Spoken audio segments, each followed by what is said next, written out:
Our topic is union intersection and complement in Venn diagram. First of all हम case first लेते हैं। हम first करते हैं ये हमारा यूनिवर्सल सेट है। इसमें एक सेट जो है वो ए है यहाँ पे हमारा, एक सेट हमारा बी है, ये यू सेट है, ये पूरा रेक्टेंगल जो है। अब ये दो डिसजॉइंट सेट्स हैं, इनका हम पहले देखते हैं यूनियन। तो इनका यूनियन क्या होगा, दोनों को मिला के ये वाला। ठीक है जी।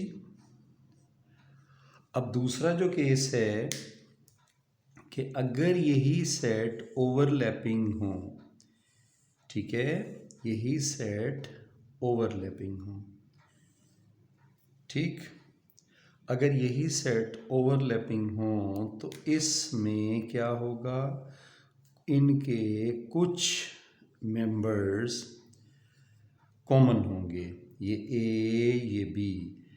अब इसमें यहाँ पे ये जो चीज़ है ये ए यूनियन बी है, ये क्या है, ए यूनियन बी है।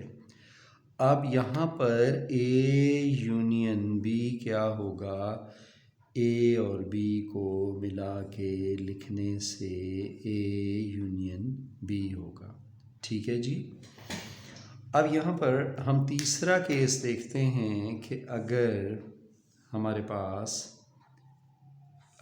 पास दो सेट हैं और एक सेट पूरा का पूरा दूसरे सेट के अंदर मौजूद है, यानी एक बड़ा सेट है, बी इसके अंदर मौजूद है, तो इसमें ए यूनियन बी जो है, ए यूनियन बी जो है ये पूरा सेट होगा।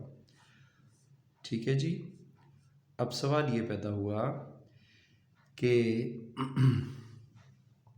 अगर इनकी वैल्यूज़ दी हुई हों, अब हम मिसाल वैल्यूज़ में चले जाते हैं जी, वैल्यूज़ की मिसाल लेते हैं। फॉर एग्ज़ाम्पल यू जो है हमारे पास 1 2 3 अप टू सॉन 10 तक यू है। ए एक सेट है जिसमें, अब इस केस को देख रहे हैं, 1 2 5 ये है, और बी एक ऐसा सेट है जिसमें 6 7 9 है। ठीक है जी। यानी इसमें 1 2 और 5 इधर आ जाएगा और 6 7 और 9, 6 7 और 9 इधर आ जाएगा। अब इसमें यहाँ पे कौन सा बचा, 3 और 4, 3 यहाँ कहीं होगा, 4 3 4, फिर 6 7 8 और 10, 8 और 10 यहाँ पे होंगे। ठीक है जी। अब अगर दूसरा केस है हमारे पास कि ए और बी ओवरलैप कर रहे हैं, ये देखें इस जगह पर ये हिस्सा ए और बी का कॉमन है। ठीक है, इधर से इसको मिलाएं तो ए बन रहा है, इधर से मिलाएं तो बी, यानी ए और बी में कुछ मेंबर्स दोनों के कॉमन हैं। चलें जी, हम इसको ले लेते हैं 1 2 और फ़र्ज़ करें 3 ले लेते हैं इसको और 4 ले लेते हैं। ठीक है, इस केस में, और बी ले लेते हैं 3 4 5 एंड 6। अब अगर आप लोग देखिए कि यहाँ पर हमारे पास 3 4 इसके भी मेंबर्स हैं, 3 4 इसके भी मेंबर्स हैं, तो ये जो 3 और 4 है वो इनके कॉमन में आ जाएगा, 3 और 4 नंबर यहाँ आ गया। ठीक है जी। अब जो बच गए हैं वो कौन से बच गए हैं जी, ए में कौन से बच गए, 3 4 को छोड़ के 1 2, यहाँ 1 और 2 आ गया। अच्छा जी, बी में कौन से बच गए, 3 4 को छोड़ के 5 और 6 यहाँ आ जाएंगे। अब यू में कौन से बच गए, 1 2 3 4 5 6 को छोड़ के 7 8 9 10 यू में बाकी बच गए। यू में तो तमाम आ गए ना, 1 to 10 इसके अंदर तमाम आ गए। अब तीसरा केस देखिए, हमारे पास ए जो है वो है, फर्ज करें 1 2 3 4 5, और बी पूरा का पूरा, बी जो है वो पूरा का पूरा ए का सबसेट है, यानी बी के जो तमाम मेंबर्स हैं वो ए के अंदर मौजूद हैं। बी के मेंबर्स कौन से हैं जी? हम फ़र्ज़ करें 1 और 2 ले लेते हैं। अब देखिए 1 2 पूरे के पूरे इसमें मौजूद हैं, तो इसका मतलब है कि बी के अंदर 1 और 2 हैं। अब ए के अंदर और कौन कौन से हैं? 3 है, 4 है, 5 है। अच्छा, अब यू में कौन से बच गए जो ए में नहीं हैं? यू में देखिए ना, 1 से लेकर 5 तक छोड़ के बाकी तमाम 6 7 8 9 10 वो कहीं भी लिख दें, ये ज़रूरी नहीं है ये 6 की जगह, ये 10 की जगह, जहाँ कहीं भी इस रेक्टेंगल के अंदर हम लिख सकते हैं जी। ये तो हमारा हो गया जी यूनियन दो सेट्स का, ठीक है। अभी हम दो सेट्स का सीख रहे हैं। उसमें हमने 3 कंडीशंस देखी हैं, जब डिसजॉइंट सेट्स हों, जब ओवरलैपिंग सेट हों, कोई चीज़ कॉमन हो, जब एक सेट पूरा का पूरा दूसरे सेट में मौजूद हो। हम अब लेते हैं इंटरसेक्शन, ठीक है जी। ये देखिए जी, हम दोबारा लेते हैं एक यूनियन ले लेते हैं, सॉरी एक हमने यू लिया, सेट यू एक रेक्टेंगल जाहिर कर रहा है जिसमें 1 से लेकर हम कहते हैं जी 10 तक हैं। हम अब दोबारा दूसरी कंडीशंस लेते हैं इंटरसेक्शन की। ए कोई सा भी सेट ले लेते हैं जिसमें 1 2 3 है, ठीक है, और बी है डिसजॉइंट सेट, 4 और 5 ले लें, डिसजॉइंट सेट ले लें। अब ये जो सेट है, ये दो सेट ऐसे हैं जो डिसजॉइंट सेट हैं, इनमें कोई भी चीज़ कॉमन नहीं है। 1 2 एंड 3 यहाँ पे है, 1 2 3 यहाँ पे है, 4 और 5 यहाँ पे है, और जनाब 1 से लेकर 5 तक दोनों सेट्स में, उसके आगे 6 7 8 9 और यहाँ पे 10 जो है वो यू के अंदर मौजूद है। ये ए है जी, ये बी है और ये यू है। अब हम देखते हैं कि ए इंटरसेक्शन बी क्या है। ए इंटरसेक्शन बी, आप ये देखिए कि इनमें तो कॉमन कोई चीज़ ही नहीं है, तो ये एम्प्टी सेट है, ठीक है। ये क्या है? एम्प्टी सेट है। अब दूसरे केस में आ जाएं, जब यू जो है हमारे पास, वो हम ले लेते हैं वही यू है। अब हम ए ले लेते हैं, यहाँ पर हम ए ले लेते हैं, कोई एक सेट ओवरलैपिंग है, ये बी ले लेते हैं, ठीक है। ए है फ़र्ज़ करें 3 4 5 6, अब इसमें कॉमन हम ले लेते हैं, बी है 1 2 5 6, ठीक है जी। अब इसमें दोनों में कॉमन कौन सा है? 5 6 5 6, ठीक है जी। अब इन दोनों में कॉमन कौन सा है? 5 6 और 5 6, तो ये 5 6 ओवरलैपिंग में आ गया, ठीक है जी। कॉमन है ना दोनों में, 5 6 ओवरलैपिंग में आ गया। अब ए जो है ये सेट है, बी सेट ये है। अब ये देखें ए में कौन से मेंबर्स रहते हैं। ए में बच गए 3 और 4, बी में बच गए 1 और 2। अब ये तो इसका मतलब है 1 से लेकर 6 तक इन दोनों में आ रहे हैं, तो 7 8 9 10 ये यू के पूरे हो गए। 1 2 3 से लेके सारे यू में देखें, यू के सारे इसमें आ गए। अब सवाल जो है ए इंटरसेक्शन बी का है। अब दोनों में कॉमन कौन से हैं, दोनों में मुश्तरक कौन से हैं जो उसमें भी मौजूद हों और उसमें भी मौजूद हों। तो ये वाला जो पोर्शन है, ये जो ओवरलैपिंग पोर्शन है, ये वाला ये दोनों में कॉमन है। इधर से आए तो ये ए का हिस्सा है, इधर से आए तो ये बी का हिस्सा है। तो ये आ गया हमारा ए इंटरसेक्शन बी, ठीक है जी। कौन से केस में? जब दो सेट ओवरलैपिंग हों। अब आ गया हमारे पास, जब दो सेट हमारे पास एक सेट के अंदर दूसरा सेट, ये बड़ा सेट है जी, बी छोटा है, ए के अंदर दूसरा सेट मौजूद है, ये बी था जी। ए है हमारे पास फ़र्ज़ करें 1 2 3 4 5, ठीक है जी। और बी सेट है हमारे पास, फ़र्ज़ करें 1 और 2। अब आप देखिए कि बी जो है वो ए का सबसेट है, बी के तमाम एलिमेंट्स ए में मौजूद हैं। तो 1 और 2 इधर आ गया। अब बाकी कौन से बचे? 3 4 5, 3 4 और 5 इसमें आ गए। अब 1 से लेकर 5 तक तो इसके अंदर आ गए। तो ये तो हमने ये यू में तो बाकी आने चाहिए। बाकी कौन से हैं? 6 7 8 9 10, ये कहीं भी लिख सकते हैं, ये यू में पूरा हो गया। तो ये जो अब इन दोनों का इंटरसेक्शन कौन सा है जी? इन दोनों में कॉमन कौन सा है? इन दोनों में इंटरसेक्शन ये है, ठीक है जी। ये वाला जो पोर्शन है ये, यानी इसमें भी कॉमन, इसमें भी कॉमन, ठीक है जी। तो दोनों का इंटरसेक्शन जो है, ए इंटरसेक्शन बी जो है वो हमारे पास ए इंटरसेक्शन बी हमारे पास ये आ गया। ये तो हमने यूनियन और इंटरसेक्शन का कॉन्सेप्ट पढ़ा। अब हम देखते हैं किसका कॉन्सेप्ट? कॉम्प्लीमेंट का कॉन्सेप्ट देखते हैं। कॉम्प्लीमेंट क्या चीज़ है? देखिए, आपको मैं एक क्लासरूम की मिसाल देता हूँ। एक क्लास में ये आप बैठे हैं, आपका कॉम्प्लीमेंट ये है कि आपके अलावा जो भी चीज़ इस क्लास में है वो आपका कॉम्प्लीमेंट है। आपका बैग है, आपके बैग के अंदर मैथ की बुक पड़ी हुई है। ये आपकी मैथ की बुक का कॉम्प्लीमेंट, मैथ की बुक के अलावा आपके बैग में जितनी भी चीज़ें हैं वो आपकी मैथ की बुक का कॉम्प्लीमेंट है। ओके, अब क्या हुआ? हम मैथमेटिक्स में आम यानी टेबुलर फॉर्म में जब हम करते हैं, ये सेट बिल्डर नोटेशन में सॉरी, जब हम करते हैं तो हम क्या लिखते हैं?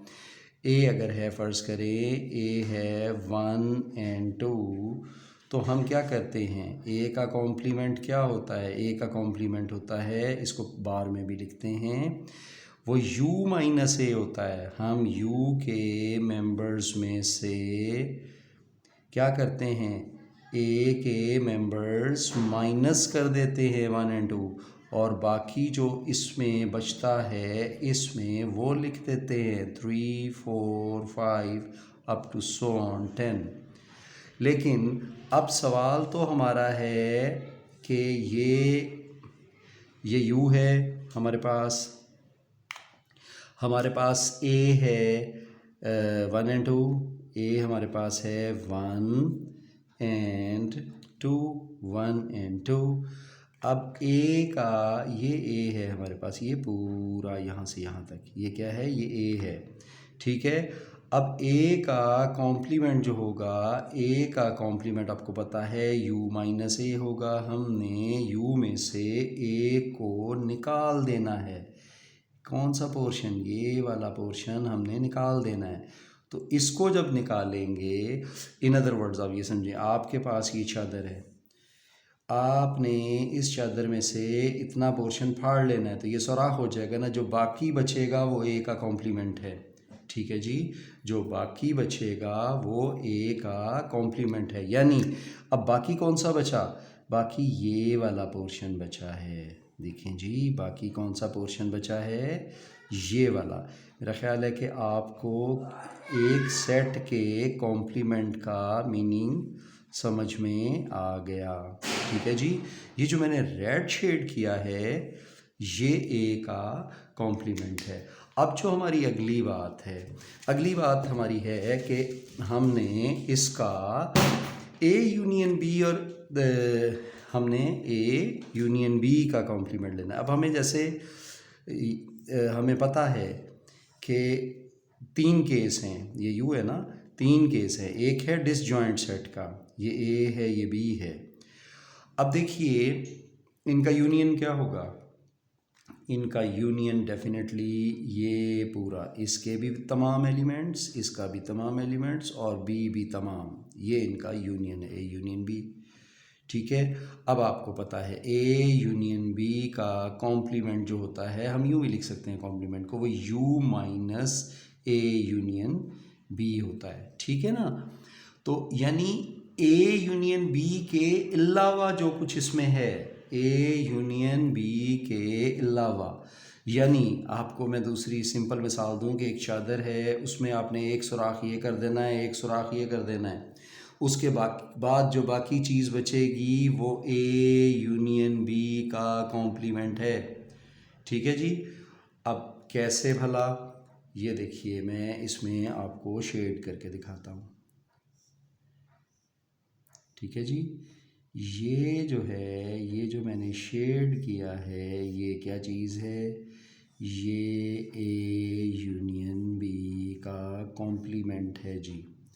ये शेड कर ले, ये पूरा कैसे, ए और बी दोनों के अलावा, ए और बी दोनों के अलावा जो भी इसमें मौजूद है इस यूनियन में। ठीक है। अब दूसरा केस है।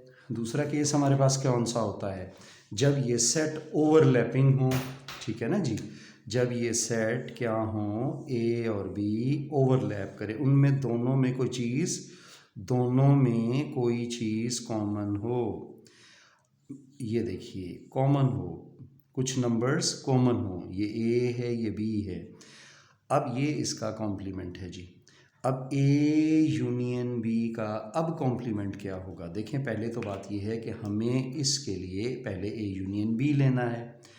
तो ए यूनियन बी जो है, ये आप लोग देखिए, ये वाला जो एरिया है ये पूरा ए और बी को मिला के लिखने से हमारे पास ए यूनियन बी आया।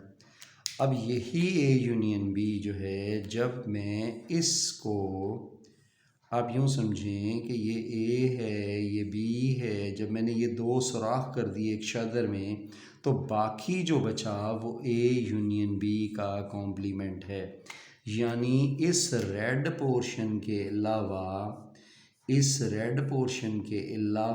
इसमें जो कुछ भी है, ठीक है जी, इस रेड पोर्शन के अलावा इसमें जो कुछ भी है वो ए यूनियन बी का कॉम्प्लीमेंट है।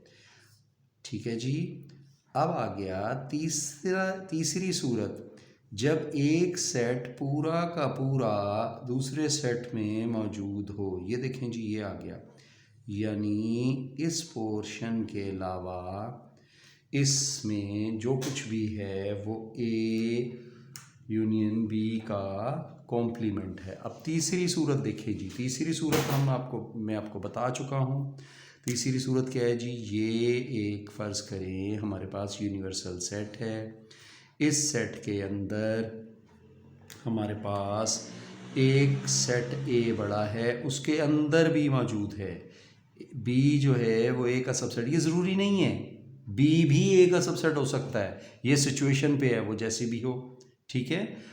अब आपको पता है कि ए यूनियन बी क्या होगा, तो डेफिनेटली ए यूनियन बी, ये वाला जो पोर्शन है, दोनों को मिला के लिखने से, ठीक है जी, दोनों के एलिमेंट्स इकट्ठे क्योंकि एक दूसरे में मौजूद है, ये ए यूनियन बी हो गया। अब आगे जो बात है वो ये है कि इसका कॉम्प्लीमेंट क्या होगा, ए यूनियन बी का कॉम्प्लीमेंट आपको पता है, यानी इस सेट के अंदर भी सेट मौजूद है, ये बी है, ये है, ए के अंदर मौजूद है। आप एक चादर लीजिए, उसमें से ये वाला पोर्शन फाड़ दीजिए, ये वाला पोर्शन फाड़ दीजिए, बाकी जो बचेगा ये वाला पोर्शन, ये ए यूनियन बी के अलावा की चीज़ है जी। ये ए यूनियन बी के अलावा की चीज़ है और इसका मतलब है U minus A union B, यानी यू में से हमने ए यूनियन बी को निकाल दिया है। ये पूरा पोर्शन आ गया जी, ये वाला। ठीक है, ये इलाका जो है, ये वाला इलाका जो मुझे रेड नज़र आ रहा है आपको, ठीक है, ये ए यूनियन बी ये वाला था जो हमने ये वाला पोर्शन लिया था। ठीक है जी, हमने ये वाला पोर्शन लिया था। इसके अलावा जो हिस्सा है वो ए यूनियन बी का कॉम्प्लीमेंट है। ठीक है जी, मेरा ख्याल है कि यूनियन और इंटरसेक्शन में आपको दो सेट्स में कॉम्प्लीमेंट का कॉन्सेप्ट क्लियर हो गया होगा।